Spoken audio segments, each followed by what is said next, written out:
Today we are going to learning about 5th chapter coordination in 10th class biology. మనం ఏ చాప్టర్కైనా first మనం hard words నేర్చుకుంటే ఆ next లెసన్లో మీకు పాఠం విన్నప్పుడు ఎలా అర్థమైతే అలాగా మీరు ఓన్గా రాసుకోవటానికి వీలుగా ఉంటుంది. దానికోసమని నేను కోఆర్డినేషన్లో కొన్ని హార్డ్ వర్డ్స్ని సెలెక్ట్ చేయటం జరిగింది. వాటి గురించి ఇప్పుడు చూద్దాం. Stimuli, signals, response, gallon, efferent nerves, efferent nerves, neuron, Nissel's granules, dendrites, axon, myelin sheath, Schwann cells, synaptic knob, axon terminal. ఇవన్నీ కూడా ఫస్ట్ పేజీలో ఉన్న టోటల్ 14 వర్డ్స్ అన్నమాట. ఇవి 14 వర్డ్స్. ఇక నెక్స్ట్ తర్వాత 15 నుంచి చూద్దాం మనం.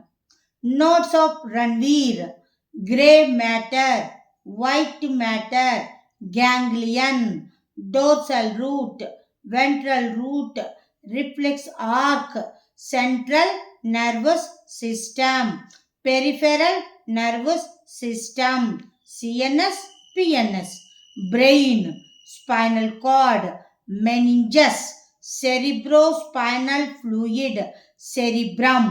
ఇందులో ఈ సెకండ్ పేజీలో టోటల్గా ఎన్ని వచ్చినాయి అంటే వర్డ్స్ 28 వర్డ్స్ రావటం జరిగింది. ఇక నెక్స్ట్ థర్డ్ పేజ్. మరి third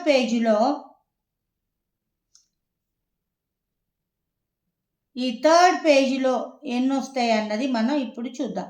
Diencephalon, optic lobes, cerebellum, medulla oblongata, forebrain, midbrain, hindbrain, corpus callosum, pons varoli, hemispheres, olfactory lobes, vasomotor, autonomous nervous system, parasympathetic system, Leonardo da Vinci, Stephen Hales.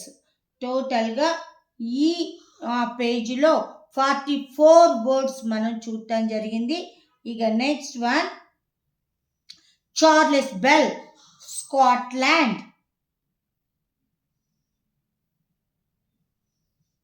Charles Bell, Scotland, François Magendie, France, Paul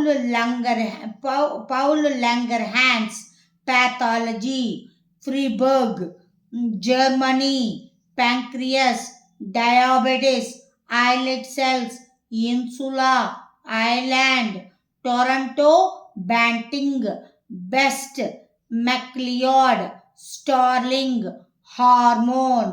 ఈ పేజీలో టోటల్గా 45 నుంచి 62 words వరకు మనం చూడటం జరిగింది. ఇక next one feedback mechanism, prolactin, mimosa pudica, thigmonasty, phyto hormones, auxins, cytokinins, gibberellins, abscisic acid, ethylene, phototropism, FW vent, nastic movement, hydrotropism, thigmotropism, chemotropism. టోటల్గా 78 వర్డ్స్ మనం ఈ పేజీలో చూడటం జరిగింది. ఇక ఈ టోటల్ చాప్టర్లో ఈ కోఆర్డినేషన్ చాప్టర్లో టోటల్గా 78 వరకు హార్డ్ వర్డ్స్ని ఐడెంటిఫై చేయటం జరిగింది.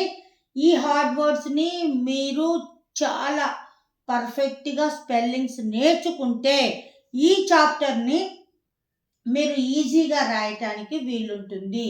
ఇంకొకటి ఏంటి అంటే ఈ కోఆర్డినేషన్ చాప్టర్ అనేది కంప్లీట్గా కొంచెం కాంప్లెక్సిటీ ఉన్న టాపిక్గా చెప్పొచ్చు. ఇది మీరు చాలా శ్రద్ధగా వింటే, చాలా సైలెంట్గా ఇంట్రెస్టింగ్గా వింటే మాత్రం ఈ చాప్టర్ చాలా ఈజీగా ఉంటుంది. ఇన్ కేస్ మీరు ఏ క్లాస్ మిస్ అయినా, ఏ ఒక్క పార్ట్ మీరు మిస్ అయినా కానీ ఈ చాప్టర్ మీకు అర్థం అవ్వదు. So be ready students, listen the chapter coordination very carefully. I am trying to explain this topic as possible very easily. Thank you. Next పార్ట్లో మనం ఇప్పుడు కోఆర్డినేషన్ చాప్టర్లోకి ఎంటర్ అవుదాం.